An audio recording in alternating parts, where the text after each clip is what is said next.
Hello, everybody, and welcome back to another Spark of Genius Flesh and Blood production.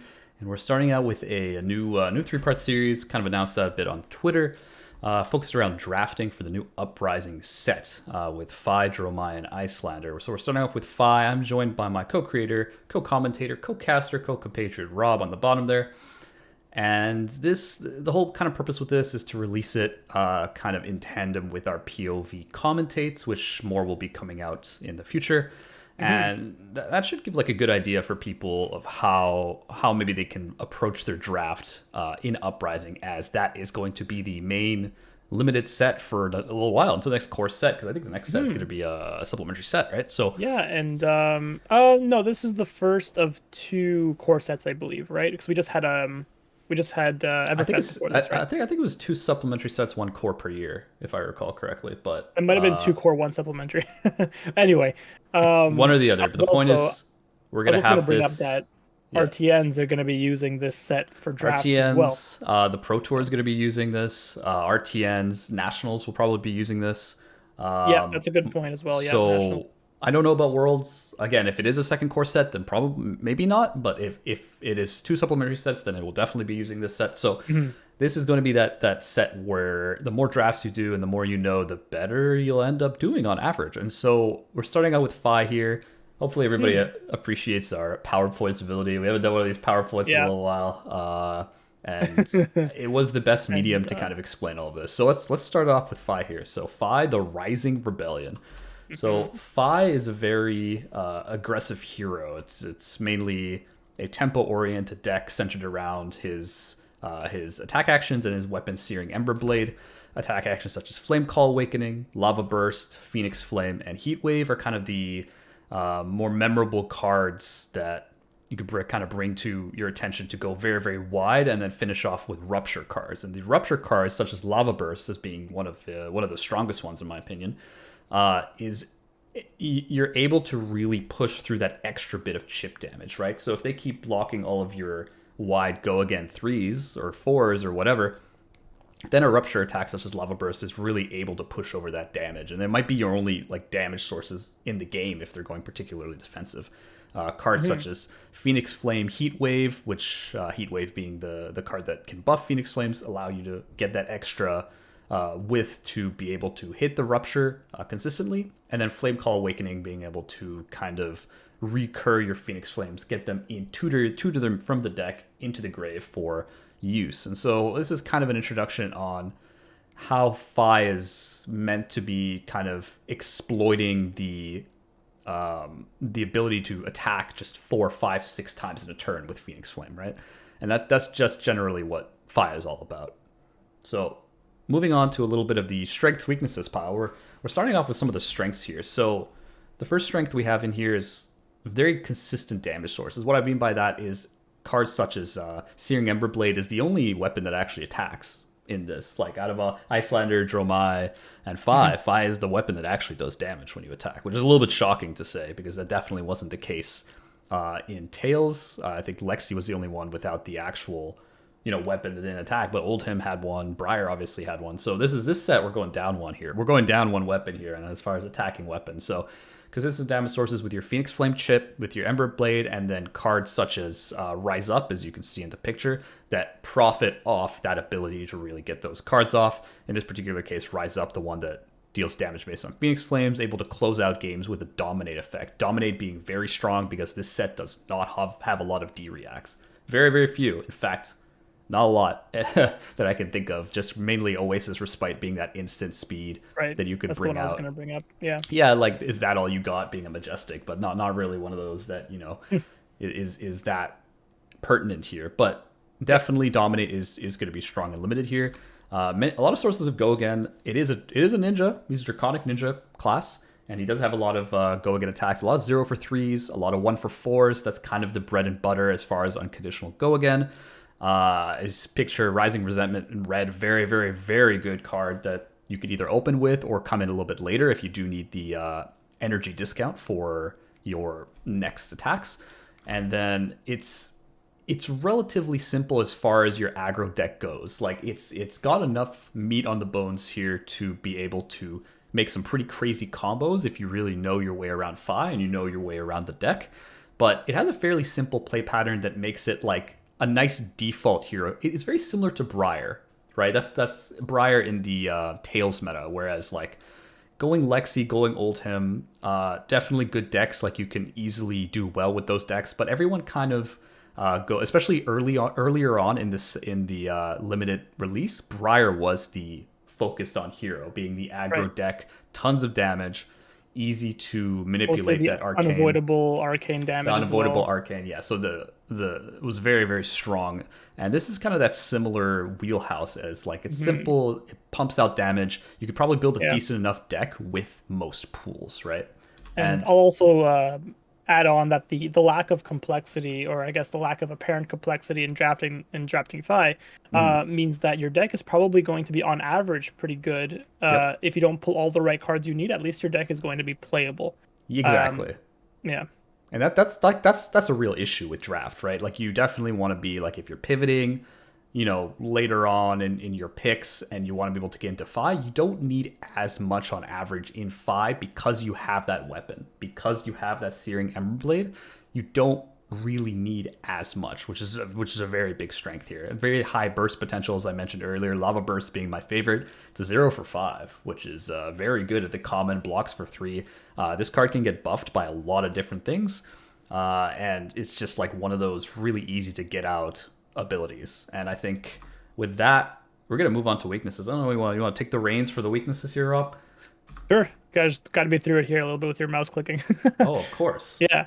So being a draconic hero, of course, you are very resource hungry. So we're using reds, of course. Yep. So if you are against an Icelander or any hero that can, well, I guess in draft it will be Icelander It will make, primarily. yeah, like the tax hero is gonna be ice, right? Yeah. So it's gonna be So here we're Icelander. showing the Frostbite and Arctic Incarceration, of course. You Man, hit I with hate that. that. Your Hate turn that is damn probably card. over. Like, good luck getting off any of your It's tough. rupture cards. Yeah, pretty much anything. But yeah, resources are an issue in this deck. Weak defensive cards. So like most ninjas, I guess like Katsu primarily, a lot of the attacks and actions are 2 blocks. So Yep. you're not really going to be blocking very much, which is fine because you don't really want to block anyway because your Nope. rupture cards are just so strong. So You it's just kind go of like off. it's a weakness that exists but won't be like super pertinent, I guess, unless you have to block something that's super, the on hit is Yeah. too good not to block. Like But maybe in the mirror kind of thing when you're waiting for them to have an off turn and your turn's not that great. So like there are quite a few 2 blocks in the deck. That being said, you do have 3 blocks in the deck. It's not like everything you have blocks for yeah, 2. In draft, if you want to yeah, go 5, you can supplement with things like Oasis Respite and generics like Brother in Arms to be able to right. like And a pay lot a of the Phoenix Flame. blues that you pick as well should be 3 block typically. Hmm. So if you do have to block and you have 2 or 3 blues in your hand, that's not that bad. Yeah, Hopefully it doesn't happen, but you can still block with 3 blocks. for All sure. right, and no onboard resources. So of course, you aren't building your resources over time, like other heroes would, like with I don't know items like for dash, for example, or maybe of course, sorry, not Fi, Dromai with her dragons that is building resources over time. Fi doesn't really have that, but what he could do is gain the Phoenix Flames and Engrave over time. So Hmm. that's something. But generally on a board state, he doesn't really have much going for him. Yeah. And of course, hard to block arcane damage. I believe there's Icelander only is a one thing. way to block arcane damage, if I'm not mistaken. Well, he has flippers, which is Arcane Barrier The 1. flippers, that was what I was thinking of. So Yeah. flippers, arcane barrier one, a very good foot piece as well. So if you can get it, quite a high priority item. But of course, unlike Dromai, who can gain arcane barrier over time, Fi can't really do that. Nope. He's got flippers. He's got Quell on the Heat Wave. You can However, quell, generally you want to be using the Heat Wave for the buff on the Phoenix Flame. right? And you got Helios Miter, which is like a one-time get out of jail free. But with the blues you're not running that many blues in Fi, so effectively Right. being able to get an early good Miter, and you're not Dromai, so pitching those reds aren't getting you Ash. So as Fi, it gets a little bit awkward when you're in that position. Oh, one more. No disruption tools. Of course, you are kind of pure damage. So if an Yeah. opponent really wants to keep their hand, where they're going to keep it regardless, unless you can push Yeah, lethal, pretty you much. like your disruption is killing them. That is your Yeah, disruption as Fi, that's right? right. And then you can pretty consistently hit for 12 to 15 damage on your 4 card, 5 card hands. But the key is unless you draft something like a breaking point, which on Rupture does destroy the arsenal. Cards like that are kind of few and far between. Even Rise Up is just a dominate. Red Hot is just more damage. Everything is just multiplying more damage. Searing Touch, more damage. Lava Burst, more damage. So most of it is definitely not on the disruptive edge. And so it really comes down to putting them on lethal as fast as you can. So we can talk a little about the ratios here, and this is to deal with specifically for Fi. On our other videos for Dromai and Icelander, we will of course kind of talk about ratios as far as, you know, maybe pitch ratios, attack actions to non-attack actions, defensive to offensive. But in this particular part, we're going to be starting off with the resource, the pitches. And so first you're looking for about 8 blues, and the best blues that you can grab are cards such as Cinderskin Devotion. It looks like a very unassuming card, but it's blue and it blocks for 3, in which Fi, that's perfect. Like a lot of your other cards will be like your blue 0 cost go again 2 blocks, which are fine in a pinch. You don't really want to be attacking with them anyways because you want to be converting it into an Ember Blade instead. So you're not really looking to be attacking with these blues in most scenarios. So a blue pitch card with 3 blocks is really where you want to be here. At least 8 blues. I've seen as low as like 7. I've also seen 9 or 10. I think 8 is like a kind of, it's a nice average that I've had in Fi decks that is really, really consistent as far as when you get a couple of yellows in there, you're looking at 2 or 3 pitch cards, maybe like 11 or 12 2 to 3 pitch cards. And so it's pretty ideal. Extra utility, that just kind of means that if they're able to do something more than just defend on a whim. So like Blue Flex comes to mind, right? Blue Flex in a pinch can be a 0 for 4 if you have 2 cards, which Correct. I know it doesn't sound amazing. Or blue Brother in Arms. If you defend with blue Brother in Arms, you can pitch out that Phoenix Flame that doesn't block and be blocking for 4 instead. And you might be able to block a breakpoint. In this deck too, you're looking for about 1 blue per hand, which is why the 8 blues here makes sense. You divide 30 roughly by 8, you get 1 in 4. Except for when your deck, I guess, runs a little bit heavier on the cost, and that will depend on what type of deck you're building, what kind of mode you want to go, which I think we'll cover later on. But there's Draconic or Rupture, and based off that decision, you're going to want a few more blues probably. Yep, definitely depends on your stack and how your curve is looking here. But Brother in Arms, the other one I kind of mentioned earlier. As far as your reds, you're looking for about 22, which is like in your 30 card deck, including like your Phoenix Flames. So you'll probably be running a couple Phoenix Flames, usually at least 2, sometimes 3 if you get enough recursion and your flame calls and stuff like that are all online, maybe some in flames. But you're looking at about 22, a fair amount of good openers. By openers, I mean unconditional go again to start your Draconic Chainlink, right? And so, or Chainlink in general for that matter, right? So Rising Resentment, Ronin Renegade are really good 0 for 3s, with Soaring Strike being an example of a 1 for 4. With a bit of an upside, it doesn't usually come into play that much, but it could come into play for things like you can, I don't know, like some 0 cost that doesn't have automatic go again. Like maybe you have a trade-in in hand, like a red trade-in or something like that usually only gets go again from Arsenal. Getting go again on something like that might be useful. And so also getting go again from, like, I think not being the first Draconic Chainlink. I forget one of the cards I think gains it for being not, if the previous one was a red or something. Blaze Headlong, Blaze Headlong. Blaze Headlong is the one, right? So these are the ones that are going to be like the first attack you play typically, and they will not have a condition. It's just they'll buff the next card maybe, or they'll gain a Phoenix Flame for you or something like that, and then they'll gain go again automatically. Yeah, exactly. So that card, I mean, Blaze Headlong gets go again either way, but you gotta get what we're trying to say here. So the good openers are the unconditional ones, and then Dust Runner being that other 1 for 4 that's cut off a little bit there. Don't worry about that. Just says go again for 4. And then half of these, so you can see we went from good openers to half good openers, right? So we're looking at about 11 out of these 22 should be filled with, at least half should be filled with these kinds of cards. So unconditional go-agains that allow you to come in with, ideally Draconic, that allow you to come in with your Ember Blade, right? So you want to pitch a blue, you want to come in with a 0 for 3, you want to come in with Ember Blade, you want to come in with something. If you have another attack, that's great. You can use 5 for free, or if you don't, you can use 5 with the extra pitch, play your Phoenix Flame, and then maybe rupture them with Lava Burst for 2 for 5. Pretty reasonable 4-card hand. And that's kind of why we need those good openers to do that. So a little bit about the builds here. As far as the builds, it's a little bit trickier. I don't think there's really as much build diversity with Fi, just because for this kind of aggro deck in a limited format, he's really doesn't have access to the cards that allow you to diverge that much from his Mm-hmm. main effective strategy. But technically, there's a Rupture style deck.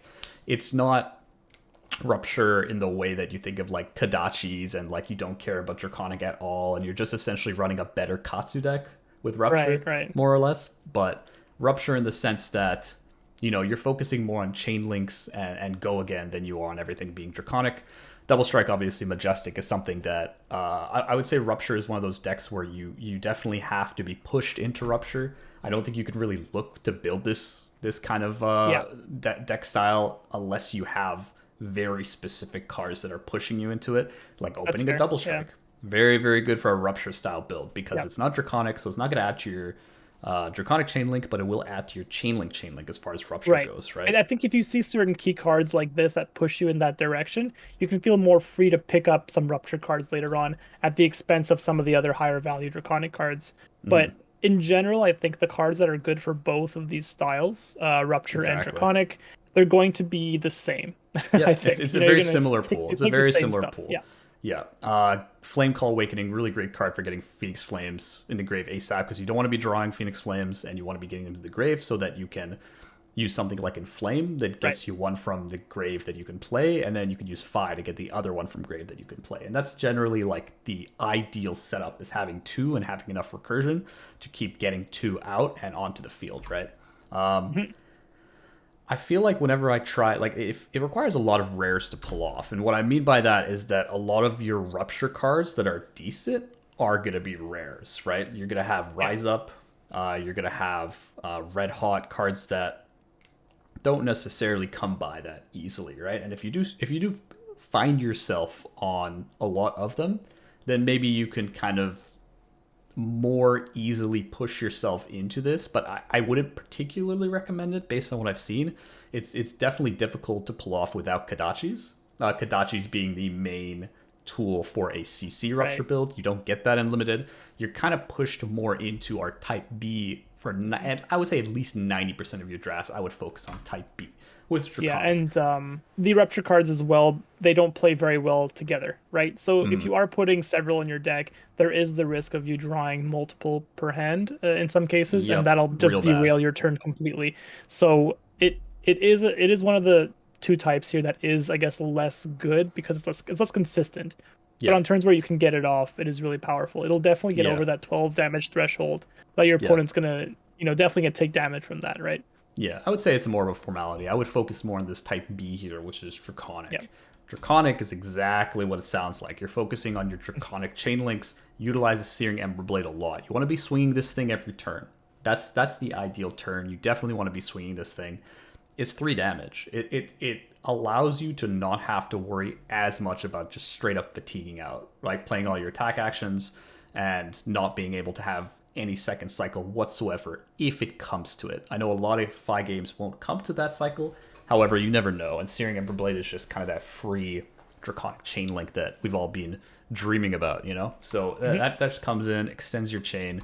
Very good. It takes really good advantage of Go Again, right? So there's a lot of these cards where Lava Vein Loyalty, very, very specific card. If you Yeah. control 2 or more Draconic chain links, very bad in a more Rupture style deck without as many Draconic openers. It'll give you that Yeah. Go Again, right? There's a lot of kind of built-in synergy with these Draconic cards and with Go Again as well. Like the more you put, the better they are, really. So you might as well kind of just stack them on. Keep going with Draconic if this is the path you want to take, and then maybe if you pull a few nice Rupture cards later down the line, you could add them to your deck. But it'll Yeah, mostly be self-rewarding to keep taking more of these cards, pretty much. yeah, for sure. I think this build usually requires about 9 to 10 blues. You can, as I kind of mentioned, you can go a little bit lower. Like you have to always be able to pay for Emberblade. Is kind of why I think you need Hmm. minimum 8, but I'd probably push more towards 9 or 10 because that Emberblade is just so important for keeping up that pressure. And Yeah. then you always want to kind of have your opener Go Again, your Emberblade, and then that Rupture as your ideal turn, and you just like never go off. You never turn off, right? You never have Hmm. like one of those awkward turns, and that just like helps in being able to utilize all your Go Again cards, right? And so those are the kind of types. We're going to talk a little bit about the key cards now. The key cards mean that these are the cards you want to either aggressively kind of draft during your draft if you are going to be thinking about going 5 or thinking about at least staying open in Draconic period. So cards like Draconic generic cards should be picked very early, as aggressively as possible. Cards like Scar for a Scar, Brother in Arms, Findle's Fighting Spirit. Fighting Spirit. I almost said like Heart of Findle. Like that would be a pick in this set. And Flex. So a couple of these examples is just because Red Scar for a Scar you play in every deck. Like you could play that in every deck. It's just so good, right? Yeah. Free Go Again. It's not Draconic, sure, but it still improves your chain. It's still 4 Go Again. Paupers in this set are kind of hard to come by. Like Brother in Arms Red is your only pauper. By pauper, I mean 6 power to break Phantasm on Dromai. And so Brother in Arms Red is actually your only common that does that. A yellow and red Findle Spirit does that. Right. And red I was going to say the yellow one probably a little more favorable because it still does the pauper thing, but it gives you an extra resource if you have to pitch it. Yep, but So beggars can't be choosers. Yeah, if you get a red, take it anyway. But this is all in the spirit of staying open while still using red cards and still using pretty powerful cards at that. Yep, no, for sure. I think equipment should be prioritized to a point. I wouldn't grab them as aggressively as those other cards I just mentioned, such as the Draconic and Generic. However, usually by like Heat Wave, Sash, even Flippers could be good, especially picked up mid-pack around pick 6, 5, 6, 7, stuff like that. Once you've already established that Phi or in Sash Santakai can also be used in Dromai, so Sash is a particularly good pick also. That could be definitely prioritized in midway through like pack 1 kind of thing. Flippers also more important, mainly only used again for the Icelander matchup, but extremely miserable against Icelander if you don't have Arcane Barrier 1. Very, very, very hard. Kind of going on to like pick 5, 6 and over. Once you're kind of solidified in Phi, you want to be looking for those cheap openers, those Rising Resentment, Dust Runner Outlaw, Brand with Cinder Claw. Again, those 0 for 3s, 1 for 4s. To make up like that at least half of your red stack that I kind of talked about a little bit earlier. Other kind of cards like we're looking for premium rupture cards. Lava Burst is like, in my mind, the premium rupture cards. There are other draconic cards that you can pick up early, such as Blaze Headlong. That's also another card extremely good in both Phi and Dromai, so it would be that. Flame Call Awakening, a very good card. To a lesser extent, Breaking Point, I would say. All excellent cards for Phi and Dromai, which keeps you a little bit more open to pivot. And that's kind of the idea in draft. You don't want to... If you've got... Depending on signals, they might be a little bit murky, so you could be going for Phi, but these cards are also like, just in case you still want to keep that Dromai door open, you get something crazy in pack 2, and things switch a bit, you want to just stay open if you can, to a point, right? Conditional Go Again is kind of the next step down. These are conditional Go Again, like Lava Vein, where you have to do something to give it Go Again. So Cinderskin, Devotion, another one, is essentially the 1 for 4 version of Lava Vein Loyalty. It says exactly the same stuff. If it's the second one, it gains Go Again. These cards are good, and they definitely have a place in your kind of red stack, but I definitely wouldn't draft them as aggressively, just because that if you're stuck with a bunch of these in hand, your turn is a lot more dead than if you have a bunch of unconditional Go Again stuck in your hand, right? Yeah. It's not as bad as a bunch of rupture cards, but it's still very limiting to draw multiples of these together. Yeah, and these are definitely going to be like the cards you're going to want to start picking once you have enough of those openers and they start to maybe be drying up by the other Phis in the pod. You want to be looking more towards these kinds of cards, right? I think probably the only other part in the draft I would say is that we kind of mentioned before that it is a little bit tricky as far as your signals and what you want to be looking at picking up in draft, but it is easy to build Phi with a lot less in general as far as your key cards, but your power level should always be taken into account. If you're getting very, very strong early picks and you go into Phi and your overall power level is already going to be pretty decent, you're not going to need as much throughout the draft if it starts being a little bit drier than maybe there's Phis on the other side of your pod, like pack 2, right? Like you never really know. And I would say that overall, I think your power level is generally pretty reasonable. And it might be a good default to just go into Fi because he just doesn't need as much as Icelander and Dromai to Right. really hammer it home, right? And so that being said, I think this is the last part of here. So tips and tricks, Yep. pretty self-explanatory here. Go second if possible. You're a tempo deck. I know it's shocking for a lot of people to realize that. Oh my god, I'm Ninja.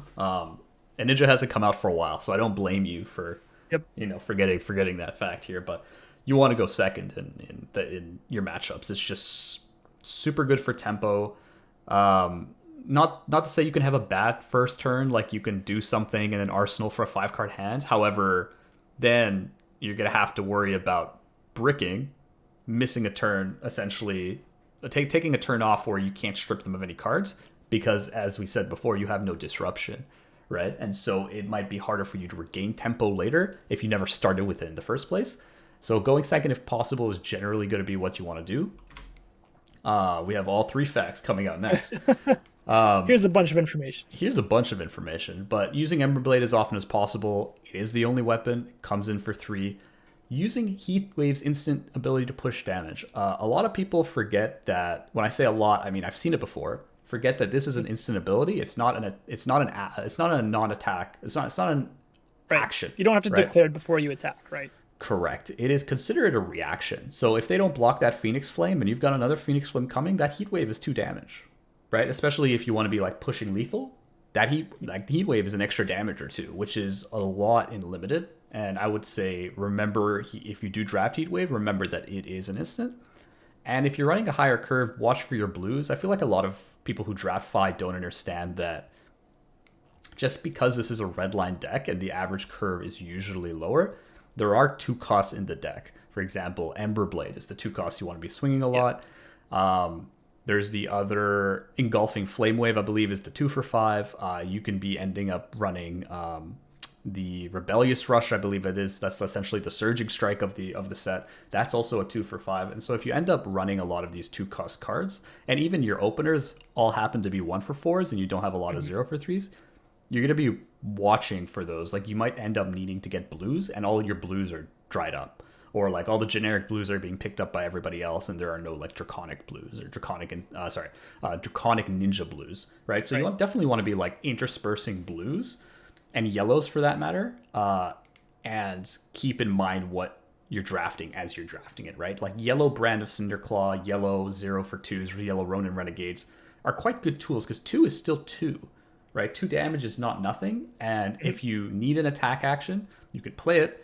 If you need to pitch it for Emberblade, you can, right? So either way, having that yellow is always going to be better than not having the yellow, because then you can play your red, 0 cost, you can pitch that yellow, play the Emberblade, you're getting 1 extra damage out of it, so it's essentially a red card to begin with, a red 0 for 3, and you can go on your merry way. You can play another one, and you can Rupture, you could do whatever, and live life to the fullest, right? And so hopefully everybody appreciated our kind of fire rundown. This wasn't as deep as it could have been. However, I feel that really the only way to put all of these into practice is to play a bunch of drafts. Right. In the Fi drafts, keep kind of what we've talked about in mind. Have a general plan of we like me and Rob have kind of gone over what Fi can do, what he's good at. For. Of course, and then we'll have our POV commentary. The one that has Fi is actually already out. We'll do more with Fi, of course, and put them to use. I would say be careful on committing super early. It sometimes is the correct call to do that if your overall power level from your first couple picks is high. Sometimes it is correct. However, I would just try to stay as open as you can, and if you're in Fi, keep in mind kind of the cards you need to make Fi more successful. And try to 3-0, I'd say 2-1 or 3-0 your draft every single time. Yep. And with that, appreciate everyone for watching. If you like this content, feel free to like, comment, and subscribe. I know I didn't put it at first, the first little part of the video, but I'm saying it now. Apologies for my camera being a little bit laggy, but Rob demanded that he be on the share screen so I can see what I'm seeing. So if you have an issue with it, I apologize. Maybe we'll fix it. Maybe we won't. You'll have to wait and see. And with that, from wherever you're watching in the world, have a good morning, good afternoon, or good evening. Bye for now.